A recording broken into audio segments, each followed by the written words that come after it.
tout cas, j'espère que vous êtes encore réveillés. Là, vous avez vu plein de formations super intéressantes de Rex aujourd'hui. Moi, je suis là, je m'appelle Ludovic Mainfroid, je suis RTE au PMU depuis presque 5 ans maintenant, et je suis là pour vous parler de la transformation agile à échelle du PMU. Voilà, je vais essayer de tenir en 40 minutes, voilà, sur ce sujet qui est assez vaste. L'objectif, c'est plutôt d'avoir un échange aussi avec vous, hein, de vous expliquer ce que nous on a fait, comment on l'a fait, ce qui a été réussi, ce qui nous reste encore comme challenge, et puis de voir vous si voilà, si vous vivez la même chose de votre côté et d'échanger. Ok, donc je vais commencer déjà par resituer quand même un petit peu le PMU, voilà, assez vite, vous expliquer notre parcours, voilà, depuis les débuts en 2020, un petit focus sur les derniers sujets, là, les sujets les plus récents, et puis nos challenges, voilà, parce qu'il nous reste encore beaucoup de choses à faire autour de notre transfo. Donc le PMU, pas mal de chiffres là sur l'écran. Voilà, on fait du pari, en grande partie du pari hippique, hein, on brasse beaucoup d'argent, hein, quand même 9 milliards, 9 milliards d'enjeux hippiques. On est le premier acteur des paris hippiques en Europe. On a 14 000 points de vente en France. Ça, c'est assez impressionnant. Et vous le verrez par rapport à notre système d'information. 14 000 points de vente, c'est plus que de bureaux de poste en France. C'est ce qu'on nous explique en arrivant au PMU. Ça montre un petit peu le réseau qu'on a en France. Donc on fait beaucoup de paris. On a énormément de transactions, 2 milliards de transactions par an. Bon, et voilà, on verra, je vous expliquerai un petit peu après le concept de paris mutuel urbain, ce que ça engendre. Voilà, avec des chiffres aussi, on a bien évidemment des vainqueurs. Ce qui est intéressant aussi chez nous, c'est qu'on fait vivre la filière hippique aussi. Voilà, en fait, derrière, il y a 60 000 emplois directs ou indirects qui sont payés avec les gains faits au niveau du PMU. Voilà, ça vous donne une overview de ce qu'on fait. Donc on a un système à haute densité. Voilà, comme on l'a dit, 2 milliards de transactions par an, quasiment presque 5000 prises de paris par minute, des paris, donc comme le boss en mutuelle, en fait, le pari mutuel, je sais pas, ça vous parle ou pas le pari mutuel? Vous savez ce que ça veut dire mutuel? Voilà. Bah, c'est contrairement à la cote fixe, hein. Quand on fait un pari sur du sport, il y a une cote fixe. Au moment où vous pariez avec une certaine cote de contre 1.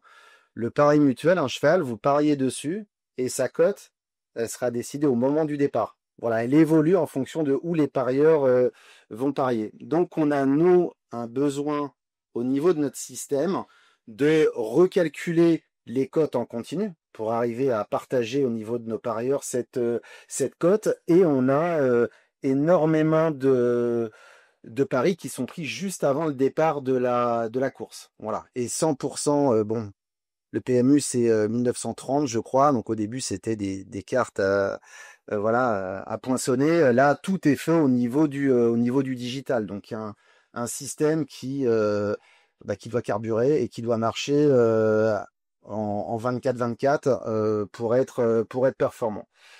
Donc voilà le PMU, hein. Voilà, en dehors des courses, c'est un système qui doit être super performant. Ça dépeint un peu notre système.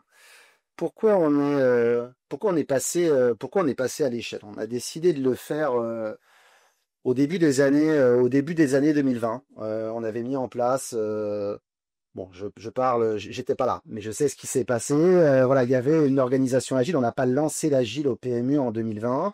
Donc des équipes Scrum qui étaient là sur plutôt des interfaces digitales, voilà, des écrans, des choses très précises. Donc ça fonctionnait. Mais après, dès qu'on devait aller passer à des choses un peu plus grandes, on a un SI qui est très transactionnel. Voilà, en termes de process, on passe par toutes les couches.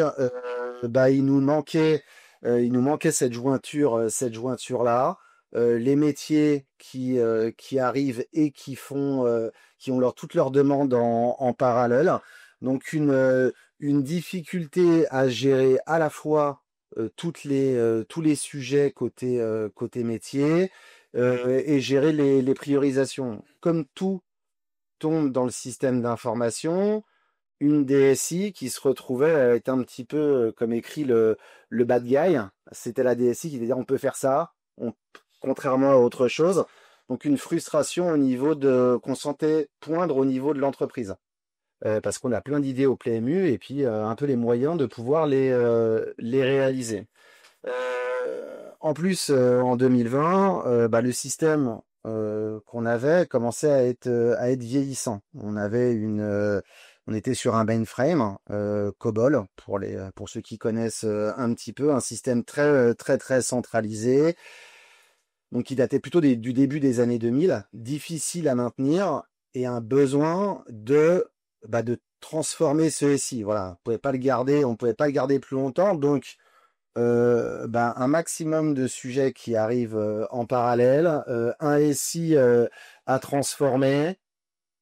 Voilà, on s'est dit il faut changer notre façon de faire et passer en agile à échelle. Voilà, on a validé le framework Safe qui nous paraissait le plus intéressant à l'époque pour faire notre transformation agile.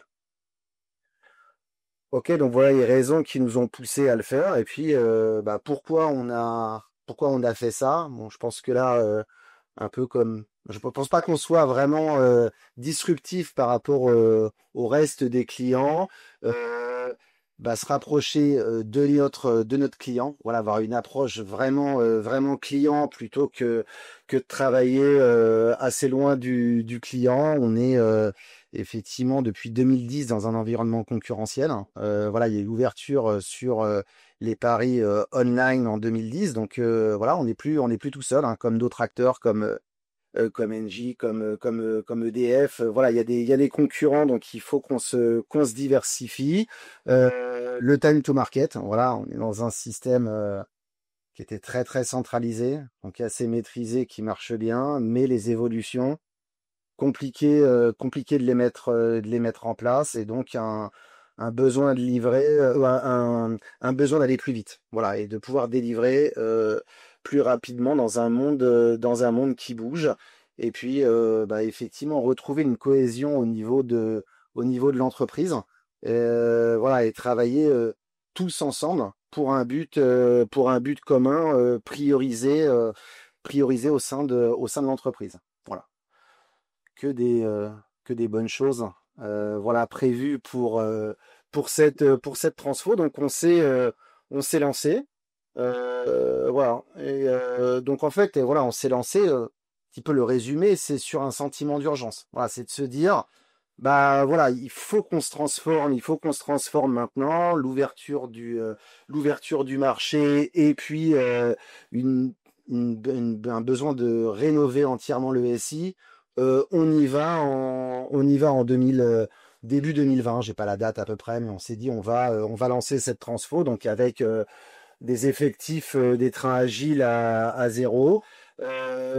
Donc on a lancé le sujet avec du coaching agile, première formation des leaders, des PM PO. On a identifié nos chaînes de valeur, comment lancer. Voilà, ce qu'on a fait, c'est que voilà, on n'est pas parti sur, on lance un train pour lancer un train. Qu'est-ce, qu'est-ce que ça doit nous apporter? Donc on a identifié notre chaîne de valeur et je sais plus qui le disait ce matin aussi nos produits. Effectivement, quel est le produit qu'on voulait lancer en premier? Et on a lancé le train PPE. Alors c'était le premier PI planning en octobre 2020 avec 60 personnes dans le train, quatre équipes plus une système team autour. Avec un objectif de sortir un nouveau pari sur notre nouveau système d'information. On a lancé ce train et très vite, on s'est aperçu qu'on avait énormément d'adhérence avec beaucoup d'applications et de systèmes dans notre et de d'applications au niveau de notre système d'information. Donc en fait, on s'est retrouvé à se dire en fait, il faut qu'on aille extrêmement vite à passer plus de monde dans les trains. Voilà, donc au vu de la complexité, on a lancé dès le PI d'après, donc on est sur des PI de 6 ou 7 sprints de 2 semaines, la plupart des équipes en Scrum. On a lancé ce train client et partenaire. Donc la prise de Paris, c'est autour de notre cœur de métier et la partie client et partenaire, c'est la relation avec nos clients et nos partenaires. On a fait un ramp-up assez important. Voilà, on est passé de 60 à 200. Donc là, on a dû digérer cette transformation. Voilà, ce que j'ai appelé digestion du ramp-up, un besoin, voilà, dans chaque train, d'essayer de faire fonctionner la machine, de gérer nos adhérences, les rôles et responsabilités de certaines équipes, notamment la system team, autour de voilà. Donc ça a été un point hyper important pour nous de pouvoir travailler là-dessus pendant quand même presque une année. Voilà, dans les deux trains. Donc des moments assez intéressants, mais moins de connexion entre les trains. Après, on a lancé notre LAIS. Il y a Marie qui est avec nous, voilà, Marie Boudeville qui est là dans la salle, là, qui nous a rejoint au PMU et en 2022, on s'est dit, là, on a tellement d'adhérence, il faut qu'on travaille plus en commun. Donc on a aligné les trains. On s'est aperçu aussi côté produit que les adhérences, on avait du mal à avoir des produits dans chaque train, voilà, des solutions dans chaque train. Donc il y a un besoin de travailler un alignement des pratiques et une priorisation commune. On a monté aussi un pôle produit début 2023. Voilà, pour aligner la vision produit en face des métiers. Voilà, et ça a été hyper intéressant pour nous aider à gérer nos priorités entre les deux trains. On a mis en place effectivement de la direction produit et technique. Voilà, on a progressé là-dessus. On a réussi à trouver une façon de faire avec les produits. On a franchi un step. On est arrivé à 300 personnes. Là, je vous ai mis un peu je ne vais pas les détailler, mais on a sorti des choses, hein. C'est pour dire que ça marche. C'est pas juste des trains qu'on a mis en place. On a sorti des paris. Et début 2024, à partir de 2024, on a aussi créé une cellule innovation, une direction technique et de l'innovation au PMU. On avait au niveau de l'architecture et de l'innovation, c'était très émergent. J'ai participé tout à l'heure à un talk sur l'architecture. C'était assez émergent. Là, un besoin pareil, de convergence. Voilà, une fois qu'on avait un petit peu émergé, comment on a une convergence avec nos sujets techniques pour travailler aussi au niveau de l'innovation, hein. On est comme tout le monde, on a énormément de sujets autour de l'IA qui commencent à popper, ça va vite. Comment on arrive à cadrer la situation. On a aussi beaucoup d'éléments là, qu'on commence à sortir de notre nouveau SI. Il commence vraiment à prendre de l'ampleur en production. Voilà, il commence à être mis là. On a une partie de nos paris qui sont déjà sur le nouveau SI en production. On a nos équipements. Je vous ai dit qu'on avait 14 000 points de vente. On a nos équipements qui commencent à être mis en prod et à être généralisés. Donc on a un besoin aussi de gérer notre run, d'avoir une exploitation de notre système d'info, comme je vous l'ai expliqué au début, qui soit commune. Voilà, on a un vrai impératif autour de ça. Et donc, voilà, ce qui nous manquait ce qui nous manquait. Ce qu'on a fait aussi là très récemment, c'est voilà, on commence à avoir plutôt, on était plutôt sur notre nouveau système d'information dans une phase de build, bah, de construction de notre nouveau système d'information. Là, vous pouvez voir qu'on est plutôt maintenant dans une phase de run. Voilà, il est là, il va grossir encore, mais on a vraiment besoin de l'exploiter. Et bah, on a une prod qui est là, qui est hyper importante au PMU, mais qui était en dehors des trains. Voilà, qui gérait la production, l'exploitation, plutôt en dehors du train. On s'est dit, on a besoin de les faire monter dans les trains. Voilà, c'est la solution qu'on a décidé de prendre, c'est celle-là. C'est plutôt que se dire, j'en discutais tout à l'heure, est-ce qu'on met toute la prod dans le train? Est-ce qu'on en met qu'une partie? Pour l'instant, on fait monter tout le monde. Se dire, on fait monter les gens dans le train, ça permet bah, de parler le même langage, d'avoir à peu près voilà, de comprendre les problématiques des uns et des autres. Et puis on verra, je pense que ce sera plus simple de faire descendre des gens du train si finalement on s'aperçoit que c'est pas forcément utile, que de laisser des gens sur le bas-côté et puis de leur dire, mais toi en fait, non, toi tu restes à côté, t'as pas besoin d'être dans le train. Voilà. Et puis bon, non, je reviendrai un petit peu sur les détails après, mais là maintenant on va accélérer aussi hein, sur 2025. Là, je suis un petit peu dans la boule de cristal, mais effectivement, faut qu'on forme à nouveau. L'automatisation et l'IA, voilà, qui sont des enjeux très forts pour nous comme pour tout le monde. Et puis aussi gestion au niveau du portfolio sur les budgets. Voilà, donc vas-y. Ouais, vous avez commencé la démarche en 2020 Ouais. et finalement, effectivement, enfin les premiers résultats de ce que je comprends, hormis si QDJ, mais je suis pas sûr de. Si, QDJ, c'est des résultats c'est les résultats. Ok, donc en début 2020, finalement c'est début 2022 qu'il y a les premiers résultats. En vrai, courant 2023, Mm. 2024.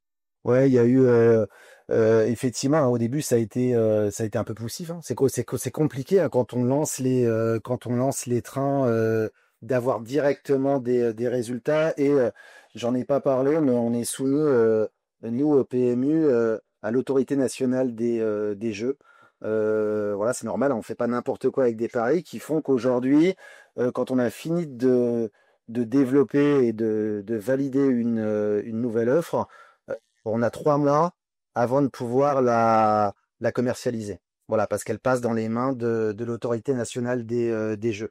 Donc aujourd'hui, en fait, ce sujet-là, voilà, il est arrivé plutôt ici. Faut savoir qu'au PMU, une offre, historiquement, c'était entre 15 et 18 mois. Voilà, pour sortir une nouvelle offre. Voilà, on a quand même un règlement de 200 pages. Voilà, c'est compliqué en fait. Voilà, là-dessus.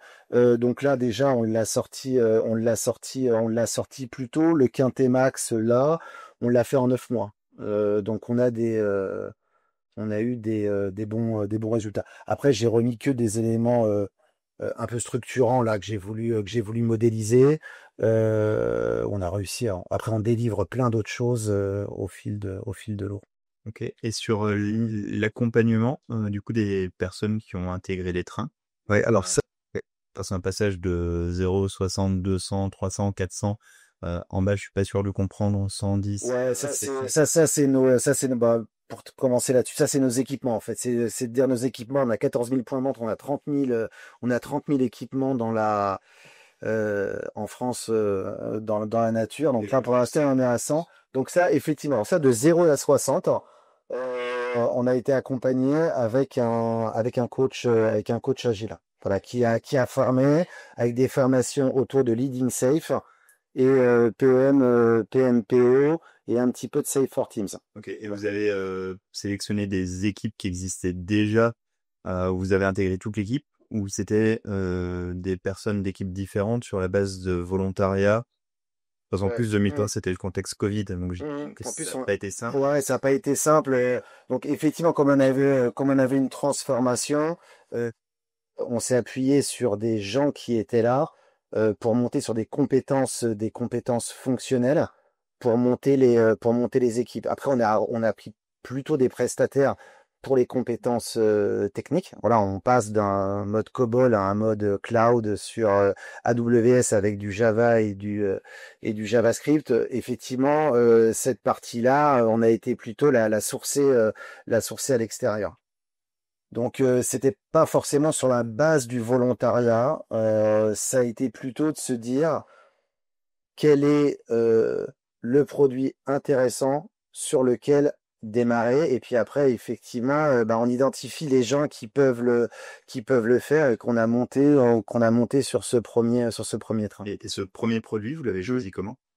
Enfin, ils l'ont choisi comment? Ouais, Vous savez? alors ça, c'était une décision côté métier. C'est déjà cette offre-là, c'était une nouvelle offre qui a été pensée en 2020. Donc c'était une première offre qui arrive, une nouvelle offre qui arrivait en 2020. Donc c'est pour ça, voilà. Après c'était des petites offres. Donc ce qui y avait d'intéressant aussi, c'est que ça nous a permis aussi en déployant ces offres de valider le système. Voilà, de valider que ça fonctionne avant de passer sur des migrations un peu plus importantes. Ça répond voilà, à tes questions. Après, sur le reste, effectivement, à partir du 60, là, on est plutôt une entreprise assez pragmatique. Donc, on s'est dit, c'est un forgeant qu'on devient forgeron, on y va. Voilà. Et c'est pour ça que là, on s'aperçoit maintenant que c'est hyper important de reformer, en fait. Voilà, on s'y est mis là plutôt je sais plus, Marie, c'est mi-2024 qu'on a fait, il y a un an à peu près, on a commencé à refaire des formations. Voilà, parce que des fois, effectivement, on se dit, en fait, les gens, ils sont déjà dans les trains, est-ce que vraiment ça vaut le coup de les reformer? Oui, ça vaut le coup. Voilà, de reformer les gens. Et là, c'est des internes. Non, il y a interne et externe. Mais, D'accord. je l'ai pas dit, mais c'est vrai, intéressant. Voilà, par rapport à vos questions, effectivement, on est parti aussi d'un système où on était plutôt sur des grosses TMA. Voilà, gérer à l'extérieur, de l'agile, fait par le PMU. On a décidé en 2022 d'internaliser beaucoup. Voilà, parce qu'on se retrouvait avec une grosse différence entre le nombre d'internes et le nombre d'externes dans nos équipes. Donc là, on a fait une très forte internalisation, plus 70, plus 70 côté DSI qu'on a terminé là, mais il y a peu de temps. Plus 70 personnes ou Plus 70 personnes. sur combien? Sur 400, ouais, sur En 400. gros, on est revenu à moite-moite. On est revenu à Ouais. 200 internes, 200 externes. Man, leur barrisson, enfin, on leur fait le. Oui, c'est 70 internes, de plus sur 200 internes. Sur 4, ouais, sur 200 internes, hein. C'est ça. Maintenant, C'est énorme, hein. C'est énorme ce qu'on a vous fait. étiez à 130, plus 70 pour arriver à 200. Ouais, Non, globalement, on a internalisé des gens. Il y en a qui sont sortis, voilà, c'était pas un ramp-up pas un plus. parce qu'on avait plus de choses à faire. C'était un ramp-up pour avoir les compétences chez nous. Voilà, Il y a des gens qui sont les compétences internes. On reste à léger gré. Enfin, il est à la position. C'est OK pour tout le monde? Ok. Bon, le truc, la chose que je voulais partager, voulais partager avec nous et sur lequel on est assez fiers, le travail qu'on a fait et qui va se poursuivre, c'est vraiment sur l'autonomisation des équipes. Voilà, aujourd'hui, en dehors bon, je veux quand même revenir dessus, mais on applique quand même le safe, pas from the book, mais on est aligné, on fait des PI planning, on fait des rétrospectives. Voilà, on prend ce qui est bon voilà, ce qui nous convient dans le safe. Après, on a 250 applications dans notre périmètre qui sont toutes interconnectées quasiment. On a un SI. J'ai hésité à un moment donné à mettre une petite capture d'écran de notre système d'infos. Je me suis dit, mince, est-ce que je vais divulguer des infos aussi importantes? Voilà.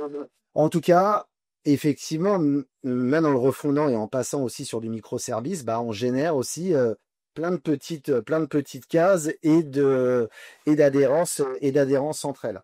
Je sais plus qui le disait tout à l'heure, mais la multiplication des adhérences, ça génère de la complexité. C'est ça qui est difficile à gérer. Et en plus, quand on est en train de parler d'adhérence entre deux trains, c'est encore plus difficile. Voilà, là, on s'aperçoit, c'est un peu, je vais dire, c'est un peu loin des yeux, loin du cœur. Voilà, donc il y a une espèce de, voilà, on est plus loin. Donc, on a besoin d'autonomiser, pardon, les équipes. Et je vais commencer par là, vraiment de travailler sur décorréler le déploiement de la release. C'est vraiment là-dessus qu'on travaille, qu'on a travaillé, qu'on va continuer de travailler. Aujourd'hui, on s'en aperçoit. On a un gros boulot. Il y a Edwige aussi qui est au PMU, qui est Scrum Master. On a un gros travail de release management. Aujourd'hui, voilà, avec toutes ces applications qui sont interfacées les unes aux autres, bah, quand on met en production, il faut s'assurer que la version Intel de l'autre appli est bien là avant de pouvoir déployer. Donc maintenant, chez nous, obligatoire d'utiliser un outil de feature flag et qui est commun pour toute la boîte qui s'appelle Unleash. On versionne un maximum les API. Voilà, on le redit, on a du Swagger Hub pour ça. Très très important, très important pour nous. On doit aussi automatiser nos tests. Là, genre, j'ai fait une pyramide de tests inversée. Voilà, c'est un peu particulier, mais c'est pour montrer que même nous, alors on s'est pas cherché de la complexité au PMU, mais en allant creuser un peu les sujets, on s'est mis 5 niveaux de tests en fait au niveau pour arriver jusqu'au test de bout en bout. Donc voilà, depuis les tests unitaires jusqu'au test bout en bout, avec la notion de shift left. On est dans un mood de se dire, il faut impérativement que les couches du haut, elles soient faites. On vient jusqu'au test d'intégration à 80%. Et ça, c'est des éléments qui peuvent vraiment être gérés par les équipes. C'est hyper important de travailler là-dessus. Ok, et on continue sur le reste en se disant que peut-être les tests de bout en bout, on va pas trop en automatiser. Comme on est en train de tout reconstruire, il y a aussi besoin de faire un peu des tests manuels avant d'automatiser. Et aussi le You Build It, effectivement, You Build It, You Run It. Hein. Donc on a une règle chez nous au PMU, c'est une application, elle est gérée par une équipe. Voilà, il n'y a pas de une autre équipe qui va développer sur la base de code d'une autre équipe parce que derrière, on l'a fait par le passé. On perd un peu la responsabilité de l'application et après il y a un espèce de c'est en prod mais c'est pas nous en fait, c'est l'autre qui a fait quelque chose. Donc ça, c'est hyper. En tout cas, on a ces règles-là. Voilà, on a nos basiques. Et bon, on peut y déroger, mais quand on sait pourquoi on le fait. On a une system team dans nos équipes. Aujourd'hui, comme qui s'occupait en grande partie des sujets infra AWS et qui déployait les versions en prod. Aujourd'hui, on est très fiers de dire que 100% de nos déploiements, ils sont réalisés par les équipes. C'est une activité qui a été totalement retransférée dans les équipes. Et 80% des développements infra sont aussi portés par les équipes. Donc ça leur génère aussi de l'autonomie à ce niveau-là. Donc ça, voilà, c'est un peu notre fierté du moment. Et on travaille, on continue quand même à travailler là-dessus.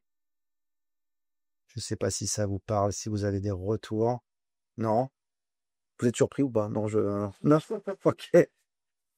On n'invente pas des choses, hein.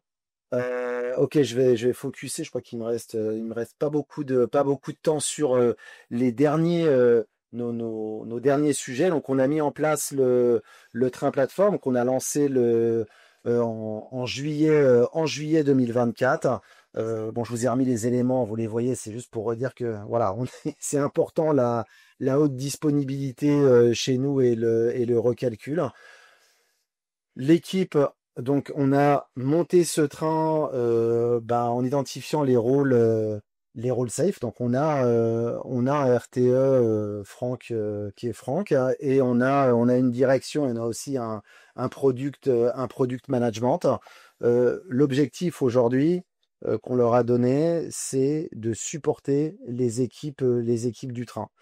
Ça avance. Voilà, on est au début. Donc là, ça fait 1 an qu'on a décidé quasiment de le lancer. On a fait depuis que c'est lancé, on a un organigramme que je vous ai pas mis, mais ça permet d'avoir de la transparence entre les équipes des trains et la prod. On commence à avoir des meetings un peu en commun. Et ce que ça nous apporte aussi, c'est un œil frais et au niveau de la méthode aussi. Je sais typiquement Franck est arrivé, il lance son train, il nous dit tiens j'ai essayé, j'ai utilisé Giraplan, ça marche plutôt pas mal, fais voir, ah ouais c'est pas mal, on va l'utiliser sur ce PI.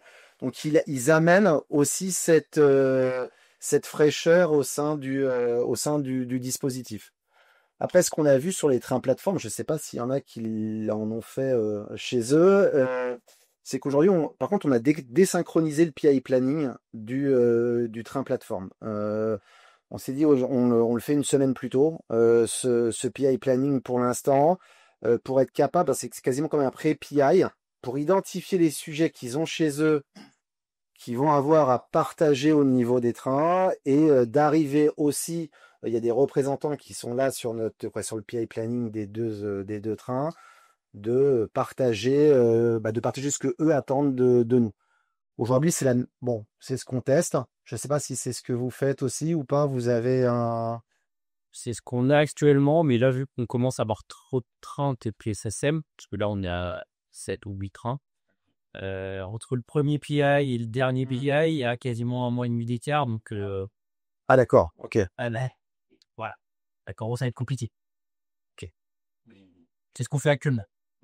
Très bien. Donc le retour d'expérience sur le train plateforme, c'est que on démarre. On voit le positif, c'est on parle un peu le même langage, ils sont intégrés dans les trains et puis ils nous amènent des choses. Voilà, c'est pas juste, voilà, on s'entraide et c'est hyper intéressant le nouveau.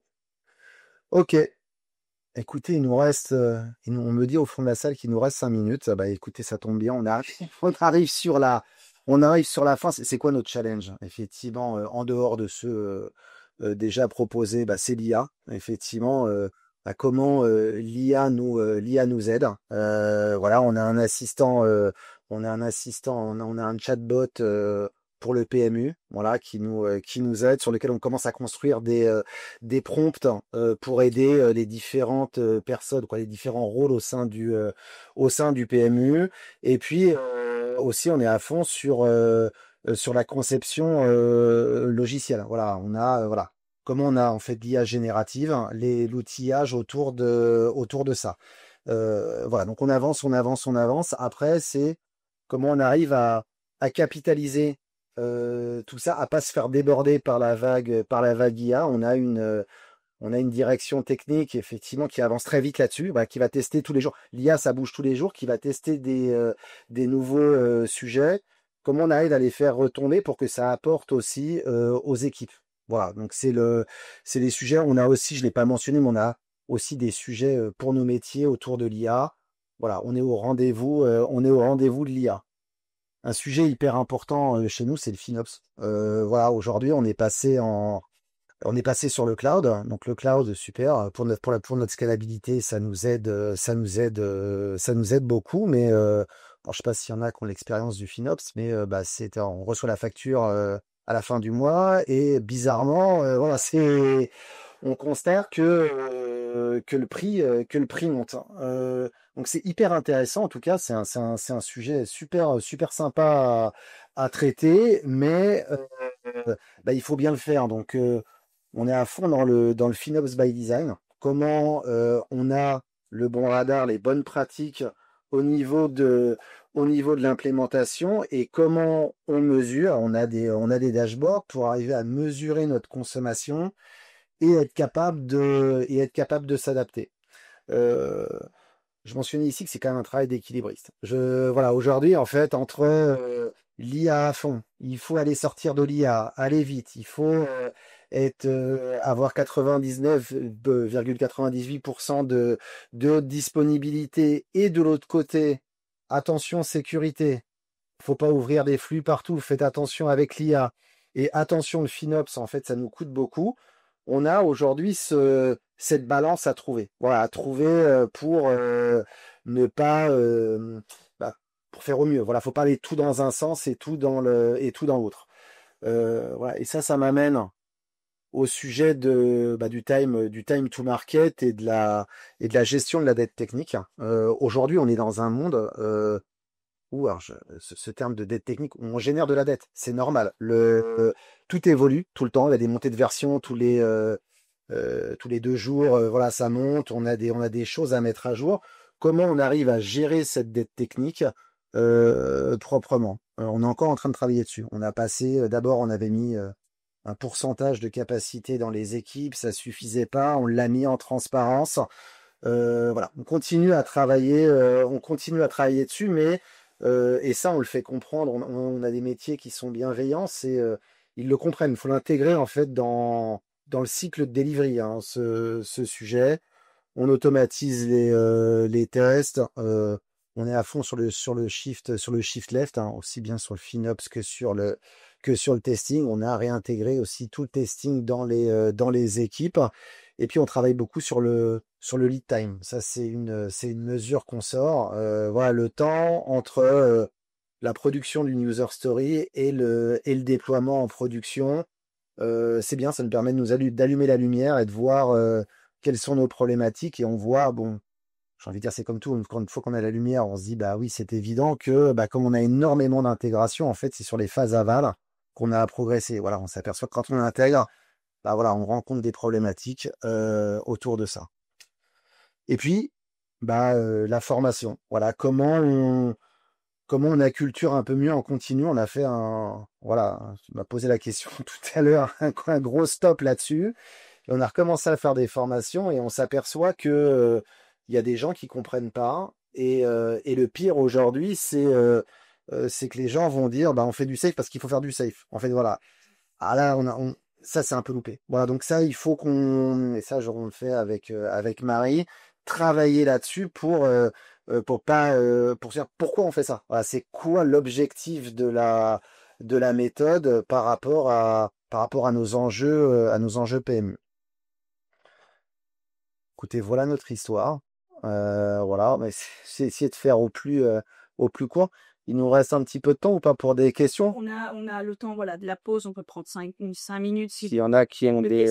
Ouais, quelle densité d'accompagnement en dehors de la formation? ça, Pour passer ouais, de 0 à 400 en quelques années, on l'a fait. Alors après, globalement, on a des équipes, notre dispositif, on a aussi eu un ramp-up d'augmentation des équipes. On a grossi, on avait des équipes de 6 qu'on a passé à 10. Donc là, il y a une espèce d'effet de formation par le contact. Je suis dans l'équipe, voilà. Donc ça, c'est par contact. Donc ça, on l'a fait comme ça avec, on a un Scrum Master aussi par équipe. Voilà, ça aujourd'hui, c'est dans le rôle des Scrum, de rappeler la méthode, le changement. Donc on l'a fait comme ça. Après, là, depuis mi-2024, on refait des formations Safe for Teams. Voilà, pour reprendre les bases avec les gens qui sont arrivés récemment et pour recréer du lien. En fait, on s'aperçoit aussi qu'il y a un sujet en dehors de la méthode, de créer du lien et de se parler. Voilà, c'est pas que la méthode, c'est comment on travaille ensemble. Là, on va en faire une sur les PMPO. Important aussi, on a quelques changements là-dessus. On va refaire une leading safe. L'avantage qu'on a avec Marie, c'est qu'on est SPC. Donc on peut faire les formations. Donc on peut, nous, au sein du PMU, en interne, on choisit un peu à la carte les formations qu'on va faire. Par contre, effectivement, on n'est pas la Société Générale tout à l'heure avec un LACE de 50 personnes dédiées au sujet. Donc, effectivement, l'accompagnement, on le fait au maximum de ce qu'on peut faire. On a le sprint d'Inspect en Adapt, on le respecte. Et c'est aussi un moment, là, on est dedans où on en profite pour accompagner et travailler là-dessus.